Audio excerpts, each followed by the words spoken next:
नमस्कार, आपका स्वागत है सीजीएमसी रेडियो की शो पहाड़वासी में। वर्ष 2000 ईस्वी को निर्मित एक राज्य जिसकी कल्पना में कई लोगों का संघर्ष व बलिदान है। इस राज्य की नींव में पहाड़ और पहाड़वासियों की संस्कृति, समाज व भाषा का विकास और उत्थान का सपना था। आखिर इन 20 वर्षों में हम इन सपनों को कितना पूरा कर पाए हैं, आखिर इस बोली को हम कितना संजो पाए हैं। आज की इस चर्चा का विषय है राज्य निर्माण के बाद गढ़वाली बोली ने क्या खोया, क्या पाया। इस विषय पर बात करने को आज हमारे बीच हैं गढ़वाली भाषा के प्रसिद्ध साहित्यकार एवं कवि श्री जगदम्बा चमोला जी। चमोला जी गढ़वाली साहित्य के एक जाने माने लेखक, वहीं इनकी गढ़वाली भाषाओं की कविता उत्तराखंडी समाज के हर एक वर्ग द्वारा खासा पसंद की जाती है। चमोला जी, आपका बहुत स्वागत है हमारे शो सीजीएमसी रेडियो में। बहुत बहुत आभार सीजीएमसी रेडियो के पहाड़वासी कार्यक्रम में, और समस्त श्रोताओं का भी बहुत बहुत आभार। आपने मुझे इस योग्य समझा।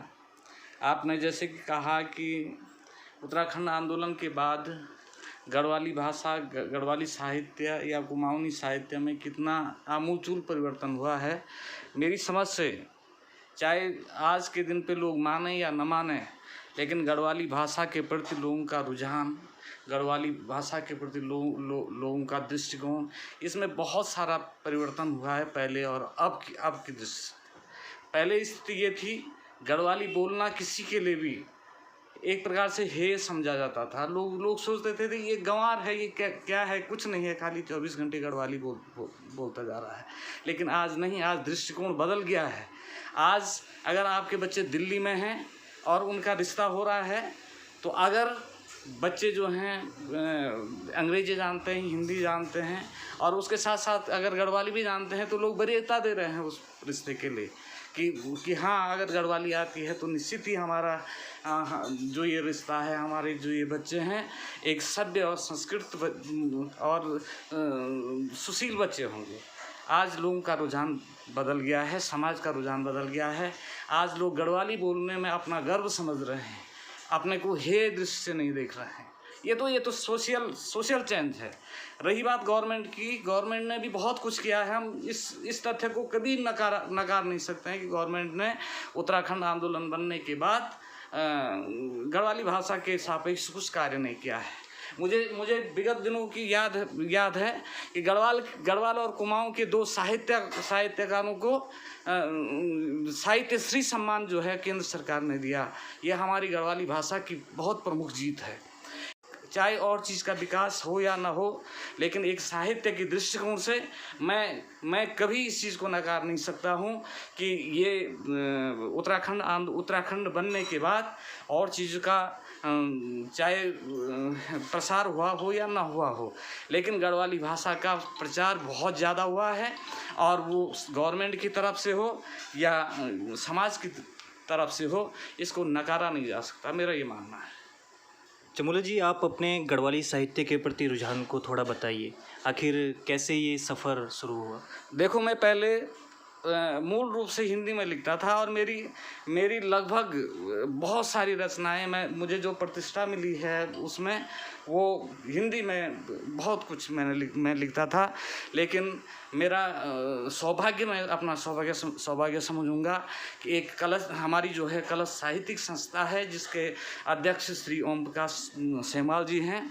मेरा 2003 और 4 में उनसे जब मुलाकात हुई, तो उनसे मुलाकात मेरे लिए जीवन की ऐतिहासिक मुलाकात है। मुझे तब लगा कि हमें गढ़वाल के जिस भाषा में हमने जन्म लिया है, जिस बोली में हमने जन्म लिया है, हम चाहे अंग्रेजी समझें, हम चाहे उर्दू समझें, हम चाहे संस्कृत समझें, अगर हम सब कुछ भाषाओं के लिए बहुत कुछ कर रहे हैं और अपनी गढ़वाली भाषा के लिए कुछ नहीं कर रहे हैं, तो हम बिल्कुल नकारा साबित होंगे अपने साहित्य जीवन के लिए। सेमाल जी ने मुझे बहुत बहुत ज़्यादा प्रभावित किया और उनके संबंध उस समय प्रसिद्ध साहित्यकार, लोक गायक और गढ़वाल के शिखर पुरुष श्री नरेंद्र सिंह नेगी जी थे, प्रीतम भरतवाण जी से थे, वीरेंद्र पंवार जी से थे, कुशाल गणी जी से थे, मदन डुकलाण जी से थे और थपलियाल जी से थे। ये सारे इतने साहित्यकार जो गढ़वाली में लिखते थे, उनसे थे। और मुझे भी सौभाग्य मिला उस समय छोटे मोटे कवि सम्मेलनों में जाने का, और उनसे जो मुझे प्रेरणा मिली तो मैंने अपना धर्म समझा कि मैं अपनी गढ़वाली में लिखूं, गढ़वाली में बोलूं।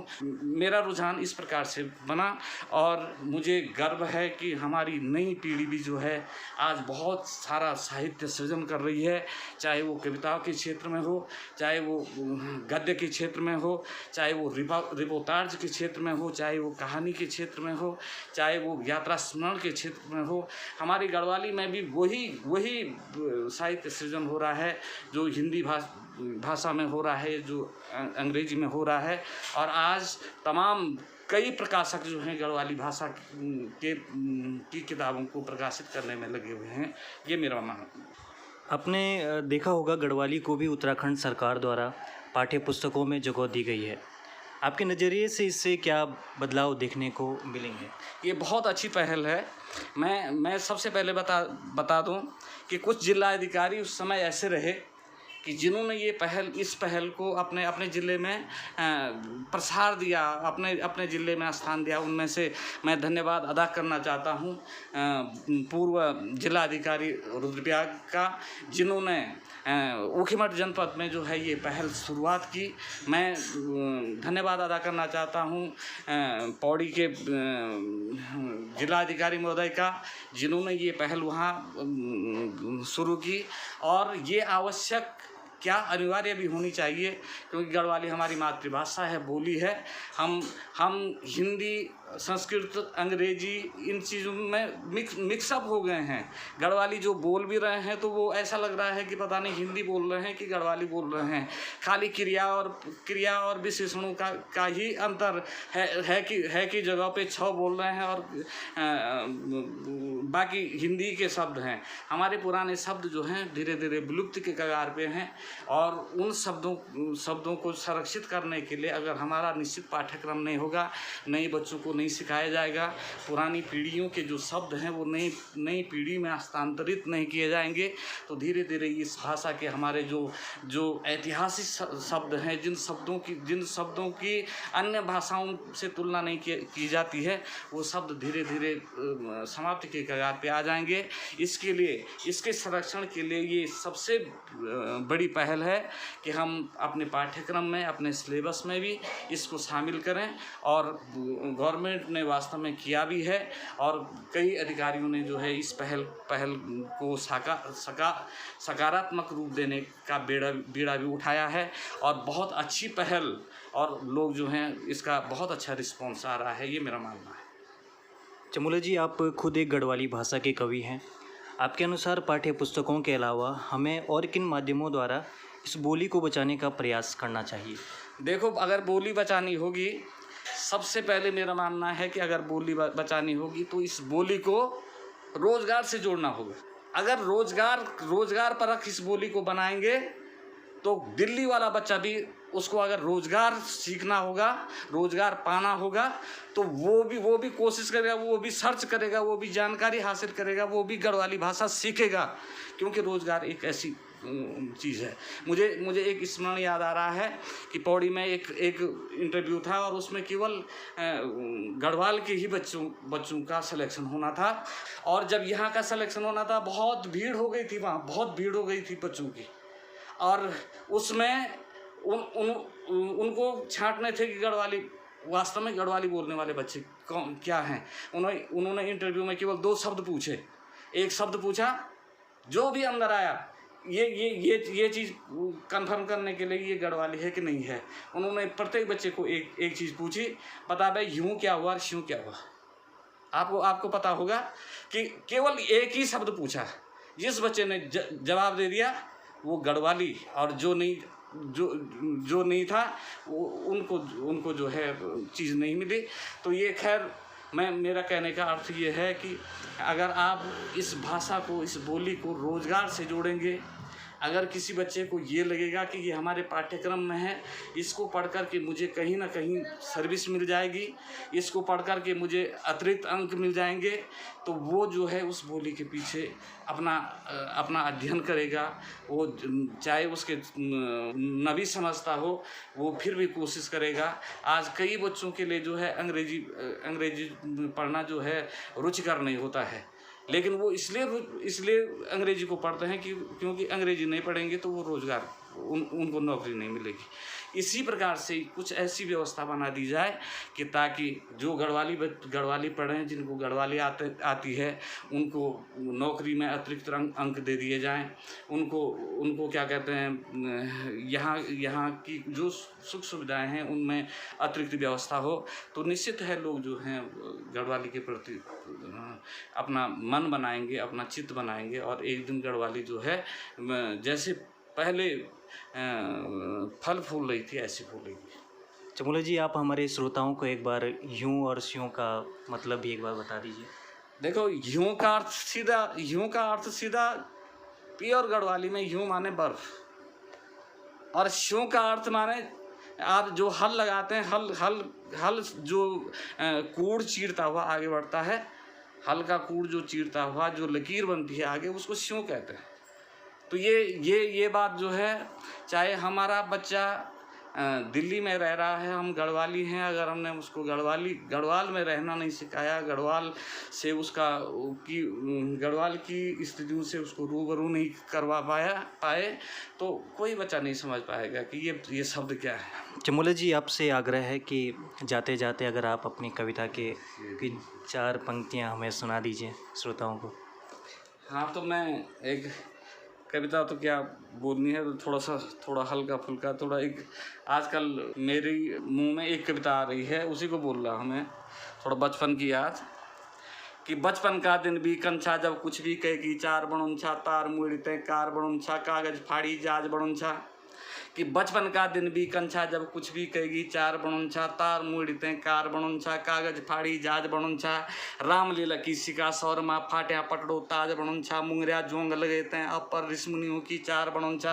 अरे फुरकी बणुंछा नाव बणुंछा कभी कभी हुक्के साज बणुंछा, लीसा कंटर तचे तचे हम ढोल दमों की तार 4 बजुंछा।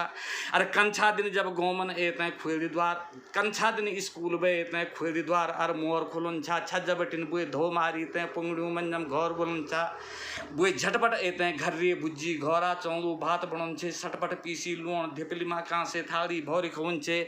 शिक्षा दिन जो गुजर गया दिन भी त्या पर सुपन रहे छन, सुख सुविधा पैसा का खातिर दूध पर भी उंद जाया छन। और हमारे गढ़वाल में जो परंपराएं थी जो हमको बचपन में याद हैं, जो अब हमें कहीं दृष्टिगत नहीं होती हैं कि भूल ही नहीं सकदो तो दिन होते हैं जब चेतवाली चौक लगे छे, नाग सिद्धवा मन्नाण लगे छा, पंचति पाथे जोत जगे छे, 9 दिन तक नवरात्रा और जब 16 दिनों तक श्राद्ध पूजन छा, होरी और बगवाल डेलियों में फूल फुलियारा गीत सुनन छा, पन्नो और बगवाल नाचदा भगवती मुँह बंड्यात लगी छे, नंदा देवी जात दगड़ी जब डाली पैया पात सजी छे। यंछा रीत रिवाज की जो से हम सबका जज्बात जुड़्या छिन, मुखमोड़ी सब उंद चलिया पर जिगड़ियों में इतिहास दबिया छिन, मुखमोड़ी सब उंद चलिया पर जिगड़ियों में इतिहास दबिया छिन। चमोला जी, आपकी ये कविता से हमें भी गढ़वाली के प्रति थोड़ा सा सम्मान का भाव पैदा हो रहा है कि कैसे हमें अपनी जो बोली है और जो हमारे यहाँ की स्थानीय भाषा है उसे कैसे आगे बढ़ाना चाहिए। आपका हमारे इस विशेष कार्यक्रम पहाड़वासी में आने के लिए बेहद धन्यवाद। बहुत बहुत धन्यवाद। और मैं समझता हूँ कि अगर मेरी इन 2-4 बातों से या मेरे लेखन से एक बच्चे के दिमाग में भी ये परिवर्तन आता है, ये समझ पैदा होती है कि हम अपनी गढ़वाली के प्रति मोह रखें, हम अपनी गढ़वाल के प्रति, अपनी गढ़वाली भाषा के प्रति मोह रखें, तो मैं अपने लिखने की सार्थकता को सिद्ध समझूंगा और मैं समझूंगा कि मैंने भी जीवन में कुछ लिखा है। और मेरे लिखने का उद्देश्य यही है कि आने वाली पीढ़ी जो है भविष्य में हमारी भाषा के प्रति, हमारी लोक संस्कृति के प्रति, हमारे सभ्यता के प्रति, हमारे पहाड़ के प्रति जो है उसका रुझान हो, लोग धीरे धीरे यहाँ आकृष्ट होते जाएं और अपनी वैभवशाली जो हमारी पुरानी परंपरा है उसका अनुसरण करें। तो इसी के साथ इस कार्यक्रम को समाप्त करते हैं। आज के इस कार्यक्रम में चमोला जी जिन्होंने हमें स्थानीय भाषा गढ़वाली के बारे में जो विकास और उसके जुड़े मुद्दों के बारे में जानकारी दी, उसका हम बहुत आभार जताते हैं। और आप यूं ही सुनते रहिए हमारा विशेष कार्यक्रम CGMC रेडियो। धन्यवाद।